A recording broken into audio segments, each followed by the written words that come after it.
Welcome to Talk with History.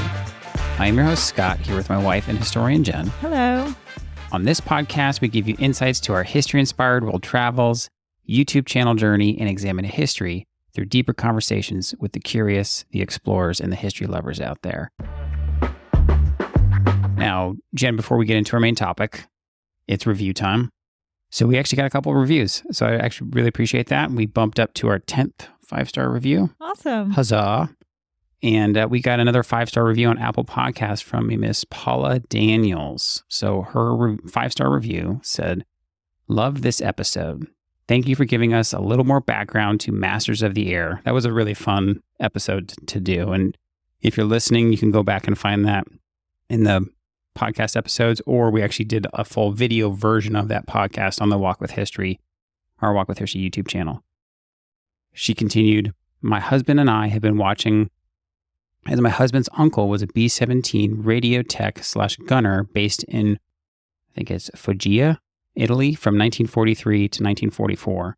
Uncle Mickey enlisted after the bombing of Pearl Harbor, as many young men did. This series and your podcast really help us understand the dangers these guys encountered. It's mind-blowing and makes us respect our American soldiers so much more." Well, thank you so much, Paula. That was really, really nice. And I absolutely love hearing from our listeners. Me too. That really is encouraging. So thank you. Yeah, that was great. And for anybody else listening, please keep those reviews and feedback coming. If you ever want to just reach out to us directly, you can find our contact information over at talkwithhistory.com.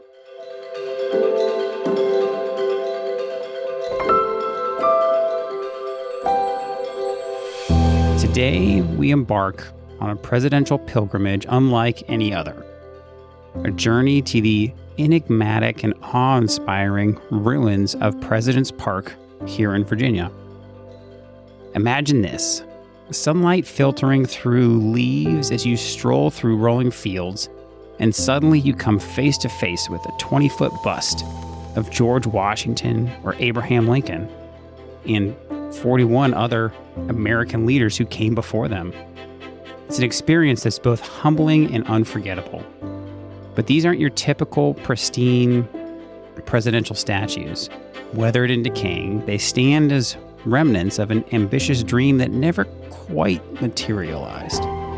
Get ready to ponder the legacies of our past presidents, marvel at the power of nature, reclaiming man's creations, and maybe even unearth some unknown secrets you can use with you on your next journey to maybe South Dakota of all places.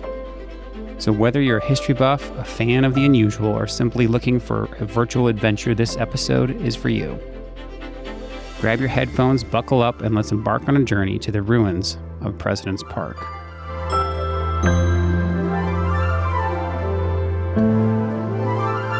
So, Jenn, this was a lot more fun than I expected it to be. So tell us what we're talking about today.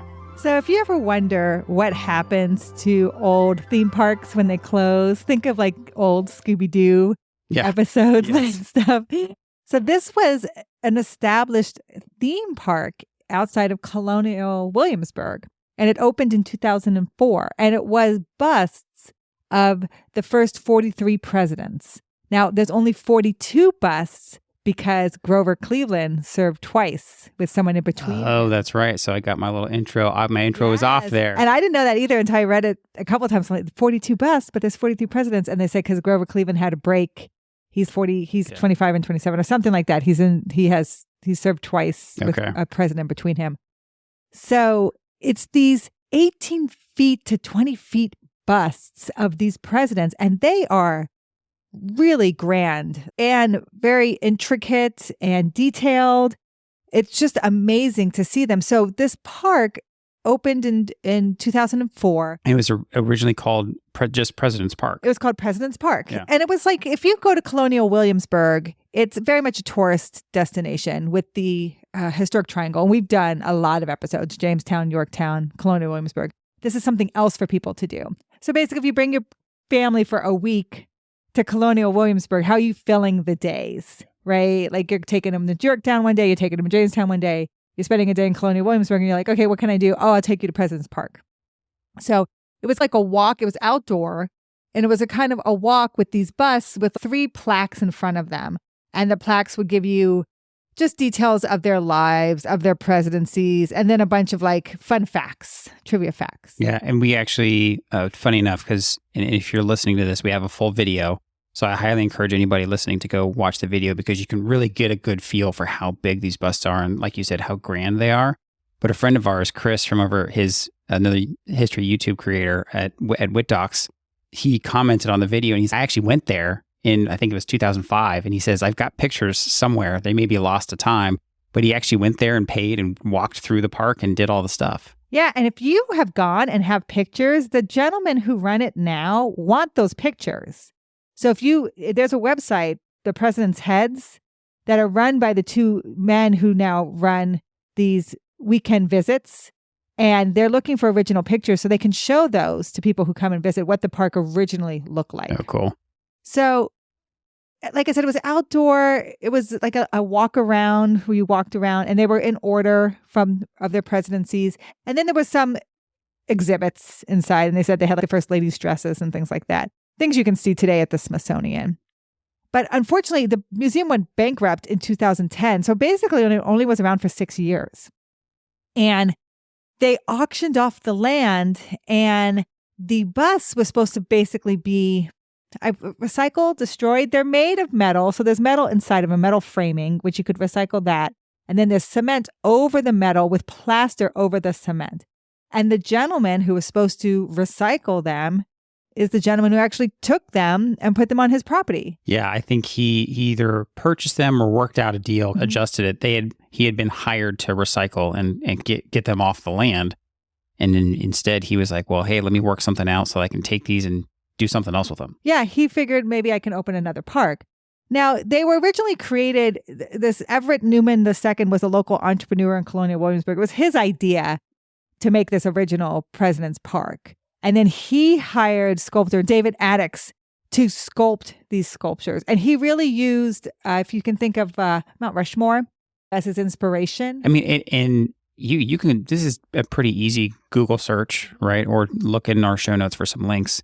But it looks very much like that. The models, the busts, it's the very much the same style. I mean, if you look at George Washington in our video, it looks like the George Washington sitting up there on Mount Rushmore. Yeah, they're very, I'd say, favorably done to depict the presidents. And so they're 18 to 20 feet because I think some presidents are taller and shorter than others. So he wanted to play a little bit with scale, but not too much. And he made 3 actually of each president. So one was for Colonial Williamsburg. They did do the same idea outside of Deadwood, South Dakota. Same premise. When you go visit Mount Rushmore, usually go for a week, and there's only so many things you can do while you're there. You see Mount Rushmore, you'll see Crazy Horse, and you're like, how can we fill the rest of the days? And that would be very much in theme with being there at Mount Rushmore and Crazy Horse because of busts and presidents and all that kind of history stuff. Yeah, so you go to Deadwood for a day, and then this park, kind of like President's Park, was around Deadwood. But the same thing happened. It couldn't be financially sound. I think it was actually in Lead, which is right outside of Deadwood. Remember, Lead is the mining town. Oh, yeah. And so it couldn't be financially sound, and they closed as well. Now, what I read what happened to their busts is a lot of RV parks in the area, South Dakota, North Dakota, even Montana, if they're named for the president, like there was a Teddy Roosevelt Park, there's a Lincoln Park, they took the busts. That's cool. So you can still find them today in that part of the country. You could drive into Lincoln RV Park and there's Lincoln sitting out front, 20-foot bust. And then the other set is in Texas because that's where the sculptor is from. So he built one set there. So people have commented online that they've seen them in Texas. And I just assume that he has them maybe on his private land where people can visit. Yeah. And one of the fun things about doing this video, I was like a kid in a candy store when I was there with my camera because it was just so unique with all of us. The average person hovers around just below or just above 6 feet tall, right? And all of us are walking around and it's families and it's kids. And these busts, how they're grouped together, actually grouped very close together. And so what happens in this field, it's on private property. It's not a public park. They only open it, I think, 8 times a year. 8 times a year. You have to buy your tickets beforehand. Right. Again, visit presidentsheads.com. They sell them on Eventbrite. And they basically do it for a whole day. Yeah, they give you like a 2-hour slot. So you show up, you have your 2-hour slot. They give you the intro, and then they give you fair warning. Be like, hey, typically if it rains, it doesn't really dry out because these busts are tall and it doesn't let the sun in. And so it's very, very muddy. And so fortunately, they've actually purchased a bunch of boots, kind of rain-style boots. You can take your shoes off, put boots on. And our kids loved that. That was like their favorite part, was just walking around, traipsing around in this big, thick mud in these rain boots. We kept yelling at them, don't get dirty, right, the whole time. And then you and I think you actually put rain boots on. I had my kind of boots that I didn't care if they got dirty. But they are amazing to be up close and personal with. The old ones, it was almost a little neater because they're decaying some, because it's just a different vibe. And I found some old videos from like 2017, so 5 or 6 years ago. And even Ronald Reagan was one that kind of really stood out to me because I guess he got struck by lightning just less than a year ago from when we went. He got struck by lightning in 2023. And so you could see nowadays his face is decayed quite a bit. But the 2017 video that I borrowed some of their footage and credited them, and I wanted to show the contrast from just a few years ago to today. I mean, he looks fairly pristine and very white, and nowadays they're decaying, and you can see inside of some of them. And who's the president that had his kind of jaw fall off? So Chester Arthur, who's the president after Garfield's assassinated, he's the 21st president. He has what they call mutton chops, which is where you can grow the hair down the sides, not sideburns. Like you can think of Elvis having the sideburns. These go further down your chin, and the mutton chops were long and again very detailed. And because of the weight that the cement had with the plaster on his face, it actually broke his face away. So if you're on Instagram, you see me standing by a president, it looks like he has no face. All you can see is the metal framing inside. That's Chester Arthur, because the mutton chops have broken his face. And some of the detail on these presidents was really, really neat. I loved that the most. Like walking up to Eisenhower and he's in uniform. He had his ribbons, and you could see his 5 stars. And who was it that, had the horn rim glasses, and then Andrew Jackson up front was just, spectacular. Yeah, Truman had the glasses. Andrew Jackson's hair was like blowing in the wind. It was blowing in the wind. And think about this. Like, picture this in your mind at 20. He was probably a little taller, probably 20 plus, 22, 23 feet. Full metal frame, cement and plaster. And it looks like he's standing there with this classic kind of hair blowing in the wind. He's in uniform. With epaulets. It's epaulets on his shoulders, and those really stand out. Just looks absolutely spectacular. Yeah, he blew me away with how incredible, again, the detail was on these busts. And then you have George W. Bush, who has little elephants on his tie, to represent the Republican Party. And they're very detailed elephants, like they're sculpted out. Yeah, and we say little. Little is like they're probably 5 inches tall, 5-6 inches tall. But compared to the rest of the bust, they appear little. So it was really neat to see some of these details because they had details everywhere. And it was so much fun for me as an amateur videographer to just shoot and get all these fun angles. And it was super unique. And I enjoyed it so much more than I expected. I would definitely say so there's 2 gentlemen who privately run it now. And they really want to get people out there because of the rate of deterioration. And they're only going to deteriorate more. So if you want to see them, they're still very impressive. They're still beautiful. This is the time of year to go because there's not a lot of vegetation growing up around them. And you can really get in and just look at how amazing just their facial features are. Like I got to see Garfield really up close and personal. I got to look at Madison. And you see Ford, you see Reagan, you see Kennedy, FDR. And what's crazy is they're not in any real order. They're like, as they took them out of the park and brought them in and just set them down. And they set them close, I think, for protection. But like you said, rain can get in there. It makes some of them sink down. So there's deeper puddles around them and hard to slide in between them. But you can still do it. And it's just super impressive to be there. You have 2 hours. It's absolutely more than enough time. And then they have 3 out in front. So they have George Washington, number 1. They have Andrew Jackson, number 7, and they have Abraham Lincoln, number 16, right, the 3 out in front. And then everybody else is scattered in these 4 rows. But it's just super cool because you can get some great pictures, you can get some great footage, you can walk around. And then they give 2 talks while you're there. One is president trivia. So how much do you know, knowledge about presidents' lives? And the other one is more about the history of the park and before and now after. And you can ask your questions there.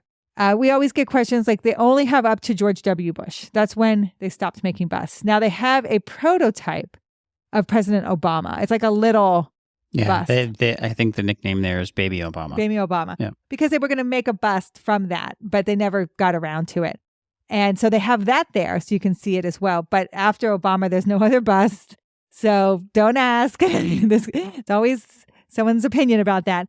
But you can bring your dog there. Yep, that was cool. We were able to fly the drone. Yeah, we asked them. They just said, "Hey, just watch out for the dogs and just be respectful of people." So we got some fun drone shots. It was super cool. It was just one of those really neat kind of afternoon type things that if you live in the Norfolk area, the Colonial Williamsburg area, or if you're in town, I would definitely check out the links in our show notes. We'll put the link to the website. So if you're in town the right time of year, spring or fall, you can look it up and you can purchase tickets ahead of time. But they said that they sell out pretty much every year that they've done it. Yeah, we went President's Day weekend. It was sold out. It's family friendly. You can bring your children. They have restrooms. I would only say it is probably not disabled friendly. Yeah, I mean, it's literally like in a field on some like contractor's land. Yes, so you probably could bring a wheelchair if you didn't want to get in between. Yeah, there's no way you'd be able to get in between. And again, this is private property, so the 2 hosts work with the owner, and they work that together. Well, there you have it, folks. Our journey through the ruins of President's Park has come to an end. Now, hopefully you've gained a new appreciation for these unique historical relics and the stories they hold. Remember, these busts may be weathered and silent now, but they still have a lot to teach us about ambition, perseverance, and even the fleeting nature of power. Maybe next time you see a presidential portrait or statue, you'll think about the real people behind the stone and the legacies they left behind. But our exploration doesn't have to end here. If you're curious to learn more about the ruins of President's Park, I've included some links in the show notes. And as always, if you know someone else that might enjoy this podcast, please share it with them, especially if you know if somebody's going to be in the Williamsburg area sometime soon. Shoot them a text and tell them to look us up.